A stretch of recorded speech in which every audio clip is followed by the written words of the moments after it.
V naših oddajah smo predstavili že številne lesene hiše, največkrat grajene iz križno lepljenega lesa. Tokrat pa bomo prvič spoznali drugačno, povsem ekološko leseno gradnjo. Hiša v Kamniku je zgrajena iz izključno ekoloških gradiv, kot so les, ilovica in kamen. Pri tem pa les ni lepljen, temveč vezan z mozniki. Kakšen način vezave je to? Katere prednosti ima? Predvsem pa, kako se v popolnoma leseni hiši počuti mlada, simpatična družina? Tukaj so odgovori. Tale sicer sodobna hiša ne skriva spoštovanja do tradicionalnih vrednot. V njej pa mlada, dinamična družina sonaravnosti ne živi zgolj na papirju. Celo po sveža jajca jim ni treba na tržnico. Prihajava iz hiše in potem sem 10 let živela v bloku. Rodil se nam je prvi otrok in želja tega stika po naravi, po okolici v bistvu bila zelo močna, da si želiva vzgajati in spremljati otroke, kako se igrajo na vrtu, kako imajo ta stik z naravo. In zato sva iskala potem parcelo in po spletu okoliščin pristala tukaj ob tej lepi reki, kjer je pač začela nastajati zgodba o leseni hiši. No pa zdaj to malo bolj pobliže pogledati, v kakšni hiši torej smo, kako je sestavljena, kako je narejena, kaj je njeno bistvo? Želja je bila v bistvu narediti sodoben lesen objekt in nekako slediti 3 načelom. Ena je bila ta, da je pasivna hiša, da je energetsko učinkovita, se pravi, da imamo zelo malo potrebne energije za ogrevanje, cirka 200 evrov na leto porabimo za to. Druga je bila v bistvu v smislu gradbene biologije, kako narediti hišo, ki je primerna bivanju človeku, se pravi, kako so materiali, ki so noter vgrajeni, čim bolj sovpadajo z našim bivanjem. In to bom rekel, ta objekt je dejansko zgrajen brez lepil, kjer smo uporabili les, ilovcev in pa kamen kot osnovni gradnik. Slovenski les iz lokalnega okolja, to je bil eden pomembnih vodil. Hišo so postavili tik ob Kamniško Bistrico.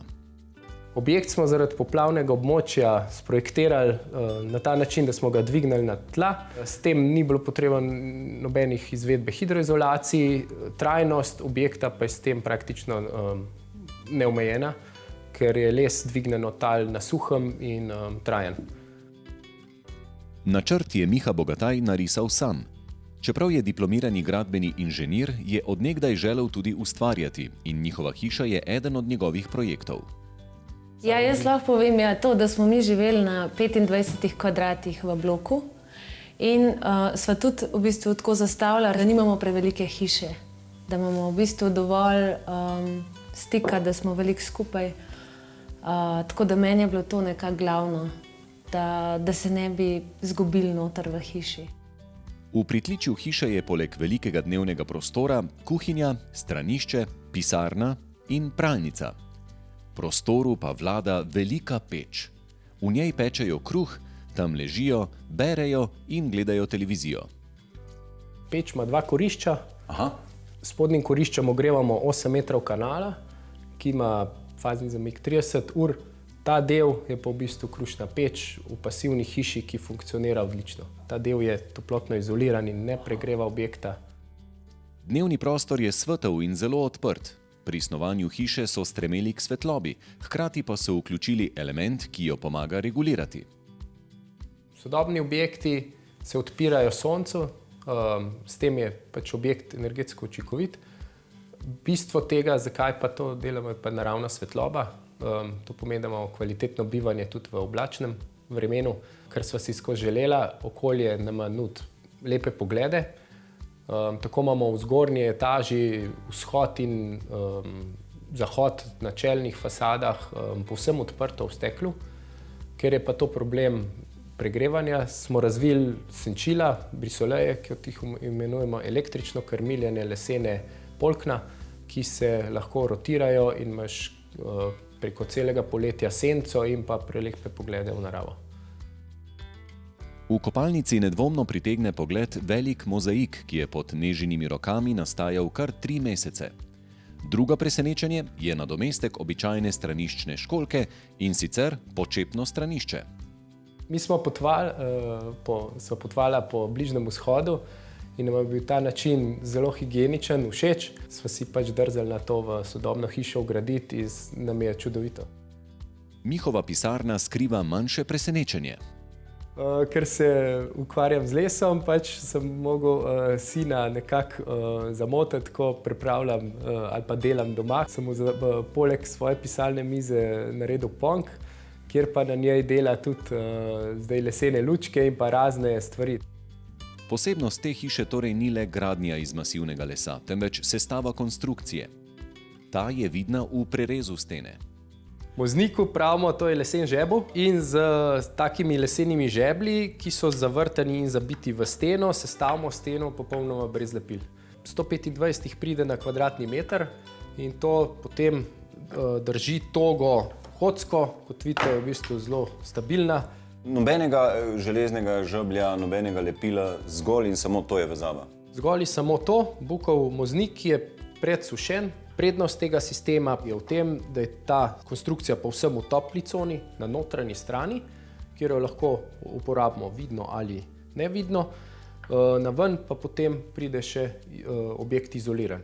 Aha, in tukaj sva že potem pri naslednjem prerezu. Zdaj, če si prav predstavljam, to je tale vaša stena, ne? Tako, ja. Takole je vaša hiša zgrajena. Točno tako. Na notranji strani je standardno 15 cm stena, masivna z takimi mozniki, mozničena, brez lepil. Potem pa imamo na ven dve plasti izolacije iz lesnih vlaken. Vsi ti materiali so difuzijsko paropropustni, to pomeni, da lahko sprejemajo in oddajajo vlago. Kaj je zdaj tale prva plast? To so lesna vlakna. Pri tej hiši smo pa uporabili konopljino izolacijo, ki je dodatno še boljša od lesnih vlaken v tem, da je antifungicidna in ne plesni. Zunanja plast pa so lesno-vlaknene plošče, ki bistveno prispevajo pri pregrevanju v poletnem času in fazni zamik te hiše je v bistvu je potem toliko velik, da samo pregrevanje tudi pri 35-36 stopinjah cikla ni nobena težava.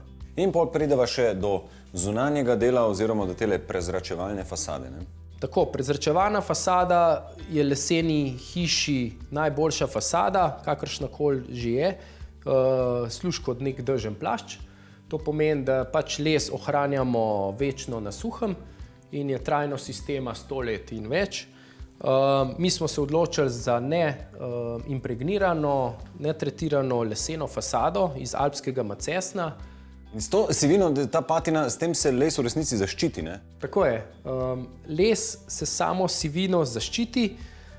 Če ga pa hočemo ohranjati tazga rjavega natur, imamo več možnosti od oljanja do nekih lazur, ki pa jih je treba potem redno vzdrževati. Se pravi, enkrat na leto ali pa na 2 leti pač to premazvati.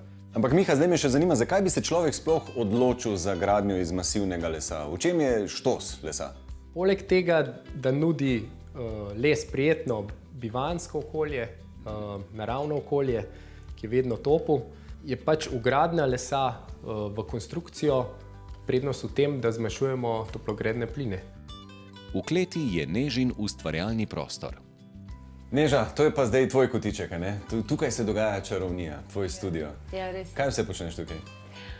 Tukaj predvsem pojem, igram na klavir, na kitaro, različne zvoke raziskujem in učim petje.